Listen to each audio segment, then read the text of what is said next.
Hello friends, வணக்கம் and welcome to our channel MKV logs. அடுத்ததாக என்ன வீடியோ பார்க்க போகிறோம் அப்படின்னா, குக் வித் கோமாளியில் வந்துட்டு ஆந்தோனி தாஸ் பண்ண கத்திரிக்காய் தொக்கு.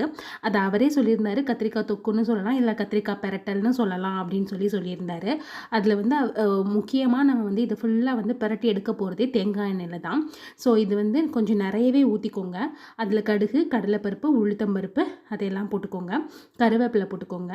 இதில் வந்து ரொம்ப பொருட்கள் நமக்கு தேவையே கிடையாது. ரொம்ப சிம்பிளான ரெசிபி. இதில் வந்து வெங்காயத்தை கொஞ்சம் நீல வாக்கில் கட் பண்ணி வச்சுக்கோங்க. அதே மாதிரி கத்திரிக்காயும் கட் பண்ணி வச்சு ரெண்டையும் நல்லா வதக்கிக்கிட்டே இருங்க. அதில் ஃபஸ்ட்டு மஞ்சள் தூள், வத்தல் பொடி means chilli powder, coriander powder, அதுக்கப்புறமா தேங்காய் பால். இதுதான் ரொம்ப இம்பார்ட்டண்ட். நம்ம வந்து கத்திரிக்காயை தண்ணி தெளித்து வேக வைப்போம். அப்படி வேக வைக்காமல் தேங்காய் பாலை ஊற்றி இதில் நம்ம வேக வைக்க போகிறோம். அப்படி பண்ணும்போது அந்த தேங்காய் பால் அப்படியே சுருண்டு வரும். அந்த டைம் நீங்கள் இறக்கிடுங்க. அவ்வளோதான், சூப்பரான கத்திரிக்காய் தொக்கு, கத்திரிக்காய் பெரட்டல் வந்து ரெடி ஆகிடுச்சு.